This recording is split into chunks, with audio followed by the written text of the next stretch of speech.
Brilliant. Who do we have? So we have Jonathan is next. So welcome, Jonathan. Arul is also here. So Jonathan, if you put your claim first, and then we'll go from there. Excellent. Well, great to be here, and thanks for taking me on. So, I was disappointed in watching the first video that you did on the crucifixion. That you spent a lot of time dealing with some of the secular historians, Tacitus, Josephus, when really that's not the meat and potatoes of the case for the crucifixion or the historicity of Jesus of Nazareth. In biblical scholarship, the meat and potatoes is, of course, the primary sources which we have in the New Testament. So I want to deal with one example from the New Testament, and that is in 1 Corinthians chapter 15, which is one of the letters of Paul that he wrote from Ephesus in the early to mid-50s of the first century. And he says from verse 3 through 8, "For I delivered to you as of first importance what I also received, that Christ died for our sins in accordance with the scriptures, that he was buried, that he was raised on the third day in accordance with the scriptures, and that he appeared to Cephas, then to the 12. Then he appeared to more than 500 brothers at one time, most of whom are still alive, though some have fallen asleep. Then he appeared to James and to all the apostles. Last of all, as to one untimely born, he appeared also to me." And so when we're evaluating the historicity of the crucifixion question, we have to come to adjudicate how was it that Paul came to claim that Jesus had in fact been crucified? What best explains that fact? So the competing hypotheses, I think, which are on the table are that that Paul made it up, he deliberately lied about it, or that he was honestly mistaken, he'd received phony information, for instance, or that this is some later interpolation to the text. You'd have to make a case for that, or that in fact he claims it because Jesus really was crucified and indeed was raised from the dead.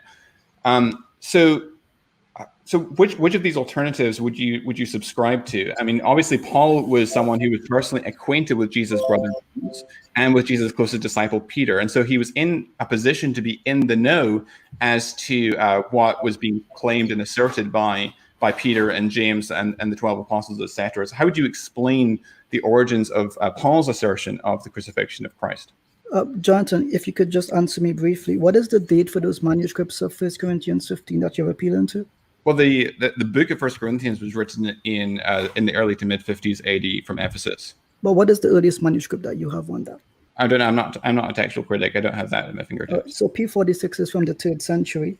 I'm actually looking here in my NA 28, and some of the variants used in Paul's letter actually comes from Sinaiticus, the second character. Okay. Which, let me just finish my response, Jonathan. As you would understand, I did not interrupt you when you were speaking. You can at least offer me the common decency there. I look here at Aleph 2, which would be from the 7th century.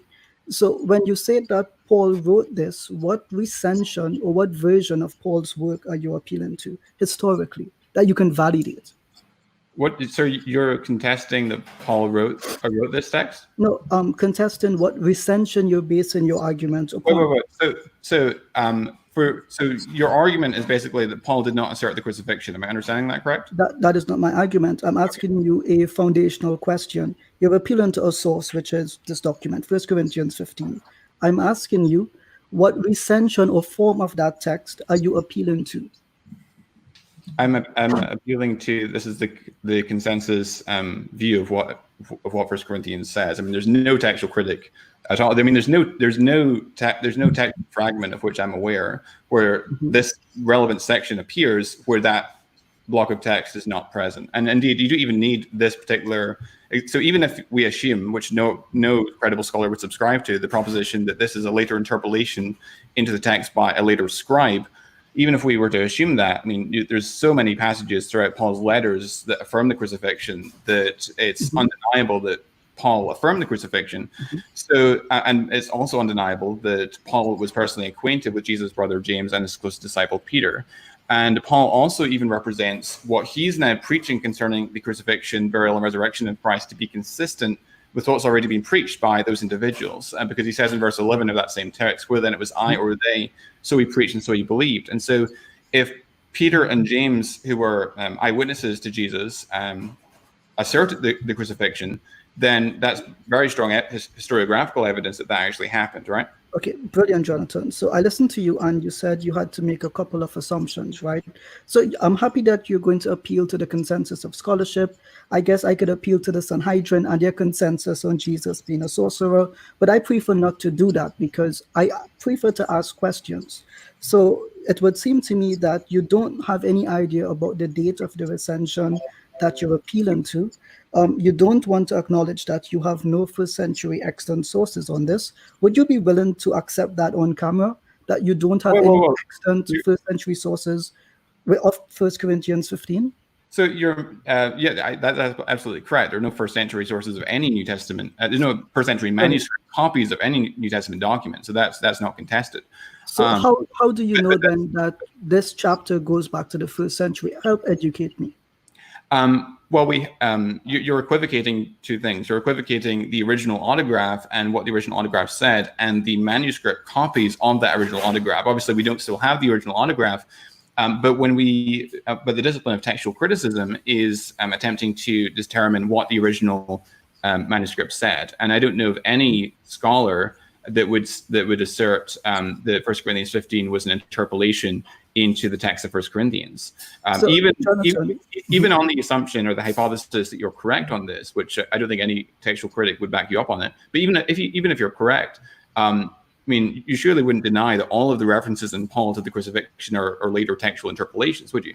So, Jonathan, what I'm doing is simple, right? So we've asked you to bring like primary evidence. You've come on, you've put the secular historians aside. You've said 1 Corinthians 15.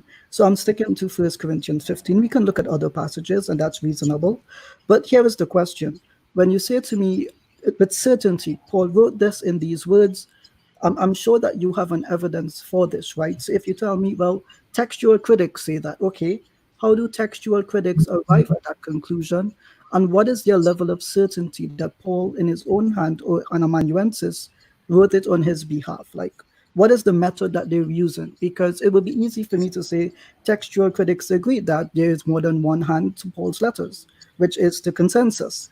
So perhaps it is, I could be wrong. Maybe you can inform me just a little bit about the method that the scholars have used to arrive at this 50s dating that you've given it. I mean, you're adopting a position that no scholar in the field would accept. I mean, are you contesting that Paul wrote these words in 1 Corinthians 15, 3-8? I am contesting that. I don't know if Paul himself or a scribe wrote it or someone writing in his voice, as what an amanuensis would do. So my position, just to be clear, Jonathan, my position is reasonable. I'm not assuming that Paul did write it, and I'm not assuming that he didn't write it. I'm asking you, what is the evidence he did write it? Surely the difference there exists, yes? I mean, the evidence for Paul's authorship of 1 Corinthians is overwhelming. I mean, it's one of the undisputed letters of Paul. You accept that? Can you give me some kind of evidence that you're appealing to? That Paul wrote 1 Corinthians? Absolutely. No, 1 Corinthians 15, as you've put it. Well, I mean, there's evidence of the textual unity of the book. I mean, even Bart Ehrman would accept that Paul wrote all of 1 Corinthians. I mean, there's a unity in the later. Bart Ehrman would dispute the unity of 2 Corinthians, but he would absolutely not contest the unity of 1 Corinthians. The evidence for that is very, very strong. So the unity of thought is what indicates it must be from the same author? So when textual critics say then that there is not a unity of thought in John's Gospel, do you then say, okay, that's an evidence it was not written by an inspired author? So I mean, tell me what's your methodology for determining whether Paul wrote this section or not? I mean, I mean, tell me a single scholar. I find it's a little bit strange because Jonathan, if you will forgive me, I actually asked you, how do you get to this early dating? And all you've done, you didn't answer the question. And then you put back the question to me, how do I date it? But I'm not the one making the claim. But you're the one that's in the fringe position. No, my position is it reasonable to say, I don't know if Paul wrote it himself or if a scribe wrote it on his behalf. I don't know. I was not there. You're the one making a claim in history, 50s. So I'm saying, Johnson, please help me. I'm a Muslim, help me. Obviously, Paul used scribes. I mean, there's no one contesting that Paul used scribes. He sends greetings from his scribe in Romans, for example. So no one would contest that. But you nonetheless would accept that Paul affirmed and asserted the crucifixion of Jesus, right? Well, can I just say something, Ijaz? Can I just say something? Sorry, because we're streaming away from what we're talking about here. No problem. Okay. See, you're assuming what Paul says is true. You're assuming Paul never lied. You're assuming Paul never made mistakes, and what he said must have actually have happened, or he may have thought it happened, or he may have heard it may have happened, and it may not have. May have. Okay. We did start this whole stream by saying this. Please don't come on and tell us what Paul said. Yeah, we're going to do a whole stream on whether Paul is a reliable source of information. We're going to do a whole stream on whether the New Testament is a reliable source of information. We've been very generous with the New Testament so far. Yeah, so we're not testing whether or not did Paul write, the textual criticism, the higher criticism. We're not even going there right now. Like I said, we're just testing the claim of the Christian with regard to crucifixion, looking at. And you talk about these secular scholars. These are the secular scholars that Christians bring to us. These are the three names that reel off the tongue as soon as we start talking about the crucifixion and its historical nature. So don't act like we've brought the scholars. The scholars are presented to us. We've just batted them out the park, right? So now what we're doing, we're looking at the New Testament and what the New Testament says and whether that goes along with historical lines. Yeah. Now, whether Paul thought there was a crucifixion or not is irrelevant because Paul wasn't there. Paul's just reporting hearsay. That's all it is. Anyway, that's my point. So when you say that Paul is reporting hearsay, I mean, he's someone that's much close up to the facts than Josephus, Tacitus, and that you mentioned. And was he there? No, he wasn't a witness to Jesus. So he's not reporting his own testimony. He's with people who are, which means that he's close up to the facts. Just 1 second. We don't know what he's reporting. Hamza, if I may, I just have a question for Jonathan. Paul was persecuting Christians according to your belief, Jonathan. I would assume you agree with me on that. Right. And what did it take for Paul to affirm that Christ was the God Messiah? What did it take? Well, Jesus appeared to him on the road to Damascus. So I would imagine that he would have heard Christians and Jews generally speaking about Jesus, passing through their villages and towns, the crucifixion, and none of that seemed to convince him. What convinced him was a physical, allegedly, or personal encounter. So when we appeal to the historicity of something, Paul's experience is not grounded in history, as you would agree. It's not something he was convinced by. He became convicted in his faith only after a personal encounter. Now, to be clear, I've met many Christians who said that Jesus have appeared to them, but I don't operate under the assumption that their claim is based in factual history or some kind of objective form of experiential validation. So on this point, I think what we're trying to get to is even Paul himself did not come to believe on a historical ground. He came to believe on a personal encounter ground. And I think that differs with the topic that we're presenting today and with the claim that you're making. Is it perhaps, do you have some kind of evidence that Paul was convicted first in his faith with historical evidence, or was it that he was convicted first with the personal encounter as he gives it? The point is, though, that most this particular text that I mentioned in 1 Corinthians 15:3-8 is regarded by many scholars, as you know, I'm sure, to be a creedal tradition that Paul's passing on to the Corinthian Christians. And I think there's debate about as to exactly when Paul received that creed. Some scholars say that he may have received it 3 years after his conversion during his visit to Jerusalem in Galatians 1. I don't think the evidence for that is conclusive. But in any case, it mentions, he says in verse 11, whether it was I or they, so we preached and so he believed. And so he seems to be representing his message, which includes the crucifixion, as being consistent with what's already been preached by Peter, James, the 12, etc. And we also know independently that the Corinthian Christians were acquainted with the preaching of Peter, because in 1 Corinthians 1, they say, Paul chides the Corinthians for having divisions and factions in their midst. Some say, I follow Cephas, others Apollos, others I follow Paul, others I follow Christ, and so forth. And so the Corinthians are acquainted with Peter's preaching, and Paul seems to be representing this proclamation of the crucifixion as being consistent with what's already been preached by these apostles. And furthermore, in the book of Acts, which is written by a traveling companion of Paul by the name of Luke, he was 1 second, Johnson. I think we're getting a little bit away here. Yeah. So your source that that the church in Corinth, which is not in Judea to be sure, so they would not have been witnesses to the crucifixion, is Paul himself in that same letter that you're appealing to. That seems not to be an independent source. So it would be easy for Paul to say, yes, you're acquainted with Peter. Obviously you are. And he writes this to the church in Corinth. And that is your evidence. Is that what you're telling us? Yeah, Paul represents his message being consistent with that of Peter and James and 12, and it also right? He's passing on what he's also received, which indicates that Paul's belief about the crucifixion reflects that held by the other apostles. In particular, that's what Paul says, right? So the question comes back: how do you establish credibility? How do you establish his words as being historical? Oh, that's another stream. It is. But Jonathan, if possible, we could follow up on this, and I think that you've been quite respectful in this stream so far. Thank you, Jonathan. I will say, Jonathan. Could I just ask a very brief question? Okay, sure. Hi, Jonathan. Just a very brief question, because obviously I'm not as into the sort of academia of this. So let me try and understand. So you're referring to Paul, and as far as I know, Paul wasn't a witness to the crucifixion. Is that correct? That is correct. Yeah. Mm-hmm. Okay. So from that then follows. So then you say that he was relying upon the testimony of the 12. Yeah. So of those disciples who have written gospels testifying to the fact that Jesus was crucified, that then we could refer to check his understanding was the same understanding as theirs. Sorry, I'm not sure if I'm understanding your question. You're asking which of the four gospels. So what I'm asking is that obviously what we're looking for are, because the claim made to Muslims when they're interacting with Christians is that there are eyewitness testimonies, so people who saw the crucifixion. And when we ask for the eyewitness testimonies, what we get are people who are writing about other people telling them that the crucifixion happened, which is clearly not an eyewitness testimony. It's a recording of another person's testimony. Do you understand? So, for example, in a court of law, they would call that hearsay. I'm not saying that we should have that same standard or stringency when applying our discussion, but what as the claim that's made to Muslims, and I'm happy if that claim is maybe downgraded to maybe, okay, we have a collection of writings of what people around the time said had happened, which is different from saying we have eyewitness testimony.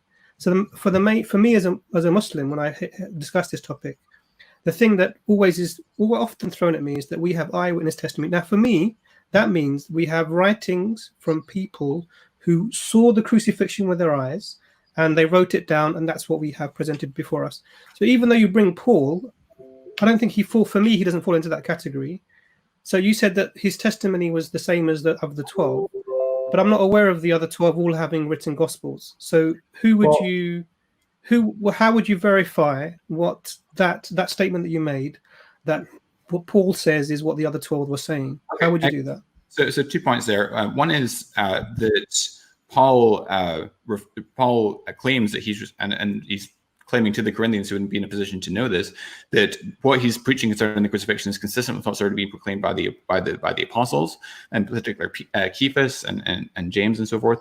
And so we have to then evaluate and adjudicate, okay, so what is the best explanation for that claim? And secondly, you're actually factually incorrect that none of the 12 wrote gospels. At least John the apostle, for example, wrote the fourth gospel that we find in the New Testament. And he was one of the people who was actually a direct witness to the crucifixion. In fact, Jesus from the cross entrusts the care of his mother Mary to the beloved disciple. And from that, the beloved disciple takes him to his own home. And that's the same individual as author of John's Gospel. I think there's very compelling evidence to support and substantiate. Jonathan, just to disagree with you there, Polycarp says he knew John. He narrates from the Johannine epistles, but never the Johannine Gospel, not one statement. So it's kind of funny that you would affirm that the historical Christians knew that John wrote the Gospel, but the one guy who was his direct student never quotes him from his Gospel, even though it would have been existent at this time and fairly well read. So I think it's more of a misnomer to say that John wrote John. I get that you have your arguments for that, but I just think it's unusual that Polycarp, of all people, never quotes that gospel once. Well, I mean, it's interesting. I mean, the early church father witnessed to that. It wouldn't be my primary argument, although I do think it's a significant part of the evidence. But the Irenaeus does mention that John the Apostle wrote the Gospel of John from Ephesus. And he gets that from Polycarp, who was quoting Polycarp, right, whom you just mentioned. Right, and so Polycarp never quotes the Gospel of John. So the link that you're making is Irenaeus knew Polycarp. Polycarp knew that John wrote the Gospel, But that last part of the argument has not been demonstrated. It's an assumption. It's not. I don't think that is conclusive on its own, but I think it adds to the cumulative But evidence. you did appeal to Irenaeus. When we do the when we challenge Paul whether he's authoritative. Can I just follow up one question, please? Is that all right? Then I'll So make the just want to follow up something. Sure, sorry, Hamza. I'll let you carry on after that. I just want to follow up on the point. So what my question was, it wasn't really. I wasn't saying that none of the gospel writers had written none of the disciples had written anything down. I mean, you referred to Paul. What I'm saying is, were they witnesses to the crucifixion? And obviously, there's, you said the 12. So we have 12 people's possible writings that we could sort of all refer to. And you sort of, the thing that we understand from the narrative is that none of the disciples, in the narrative, in the sense that it records that all of the disciples forsook Jesus and fled. So they weren't present at the time of the crucifixion. And this is so that what you're saying to me sort of contradicts as far as I'm aware, contradicts the narrative of them being witnesses to the crucifixion. But then you bring me, from the disciples that you could possibly bring me, you bring me John, and already Brother Giles has spoken about John. But obviously different Christian scholars have given different identities for the writer of this gospel. Who are you aware of? I'm sure you must be aware. Could you tell us who the different possibilities that have been presented forward are, and why you would reject some and accept the others? Sure. Richard Balcom, for instance, attributes it to John the Elder, whom he distinguishes from John the Apostle. I don't think there's a need for distinguishing between the two. I think John the Elder and John the Apostle are the same individual. However, even if Richard Balcom is correct on that, he still identifies him as the beloved disciple who claims to be a witness to the crucifixion. Ben Witherington takes another view, which is that it's Lazarus, because it says of Lazarus, see how he loved him. And other people like Bart Ehrman say it's anonymous, and we just don't know. We don't have any clue who wrote it. So I personally think that John the Apostle is the author. I think we can make a good argument for the author being the beloved disciple. I'll just run through one of them very quickly. And that is, if you go to John 18, verse 10, we read about Peter cutting off the ear of the high priest's servant. It says, and Simon Peter, having a sword, drew it and struck the high priest's servant and cut off his right ear. The servant's name was Malchus. Now, John is actually the only gospel to mention the name of the high priest's servant. And the question then arises, okay, so how does John know the servant's name? Well, if we continue reading and we get to verse 26 and 27, it says, one of the servants of the high priest, a relative of the man whose ear Peter had cut off, asked, did I not see you in the garden with him? And so then another question arises, okay, so how does the author know that the individual who approached Peter was one of the high priest's servants? If we read verse 15 and 16 of that same chapter, John 18, it says, Simon Peter followed Jesus, and so did another disciple. Since that disciple was known to the high priest, he entered with Jesus into the courtyard of the high priest, but Peter stood outside of the door. So who is this other disciple that was known to the high priest? Well, if we go to John 20, verse 2 and 3, it says, speaking about Mary, so she ran and went to Simon Peter and the other disciple, the one whom Jesus loved, and said to them, so it's a disciple whom Jesus loved. And it says in verse 3, so Peter went out with the other disciple and they were going toward the tomb. Also in John 19:26, it says, when Jesus saw his mother and the disciple whom he loved standing nearby, he said to his mother, woman, behold your son. And then in John chapter 21, verse 24, it says, speaking about the beloved disciple, who is identified as that disciple who is known to the high priest, this is a disciple who is bearing witness about these things and who has written these things, and we know that his testimony is true. So that then explains how the author came to know the name of the high priest's servant. Malchus is the only gospel that gives us that detail. So that's part of a cumulative argument. Brilliant, Jonathan, on that explanation. So what you're saying is that you have to interpret the text to mean that it could possibly be John the disciple. The text itself does not plainly say that. Would you agree that it's an interpretative method you've used to come to that conclusion? So I made an argument, and that's just one branch of the argument, but I made an argument for the author of John's Gospel being the beloved disciple, and then I could make additional arguments for identifying the beloved disciple as specifically John, the son of Zebedee. But irrespective of that case, nonetheless, the beloved disciple is, according to John's Gospel, a witness of the crucifixion of Christ. But Jonathan, we're not told explicitly who that disciple is. I don't imagine that the early Christians sat down and tried to work it out. The point is, you don't have a consensus, not even by the church fathers, who even knew Polycarp, who was the student of John, testifying that John is the one plainly that wrote that gospel. So while I enjoy listening to you forming your argument, the historical reality is that the very person that should know this is Polycarp, and he does not testify that John wrote that gospel.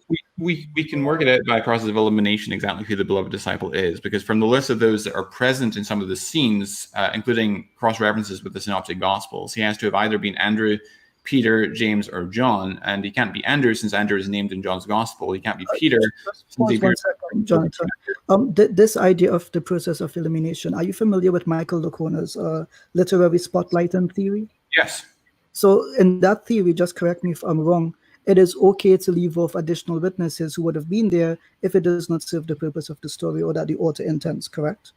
Mm-hmm. So your process of elimination is assuming that all the disciples that are mentioned there are the only disciples that are mentioned there. But as your own scholarship recognizes, just because they're not mentioned does not mean that other additional witnesses were there. So it seems a bit dubious to appeal to something that you're uncertain of in the first place. But there's the point that's being made here is that there's a particular disciple who is unnamed and is called instead the disciple whom Jesus loved. And I'm showing so Andrew's named in John's gospel. Peter is mentioned, it appears in the closing chapter, along with the beloved disciple. James was martyred to be early to have written the gospel. We know from Acts 12, verse 1, James the son of Zebedee. And so by process of elimination, I think the best explanation is it was John, which is consistent with the patristic witness in the second century. And notice that in the second century, so you've got Irenaeus, who knew Polycarp, who was a disciple of John. You've got Tertullian of Carthage. You've got Clement of Alexandria. Let's just pause here, Jonathan. You've gone back to Irenaeus and you've gone back to Polycarp. But again, they go back to the same source, Polycarp, and he does not say John is that disciple. So you have to make an assumption, a layered assumption, to get to your point, which I think does not make sense. Would you say this is we kind of get the gist here of this, or do you want to carry on? No, we'll end this now. Let her roll on. Jonathan, you'll definitely be invited back on the pod. Can I just say this one thing? Sorry, Hamza, go on. I keep interrupting you. It's just a quick one. First of all, could there be more than one author of Jonathan? Absolutely. Fantastic. Okay, so trying to tie things in historically is a bit of it irrelevant if there's more than one author, because he might know one part, but the rest might be written by an author who wasn't there. Fair enough? Yeah, but although I think that we can... And the second thing is, these secular historians, you actually concede they're not even gravy on the plate, yeah? Sorry, say that again? The secular historians you accept are not even gravy on the plate, yeah? I think that their contribution to the evidence for Jesus, historicity, and crucifixion, etc., are negligible because they only confirm what the century. Thank you. Not even gravy on the plate. That's all I want to say. Go on, Imran.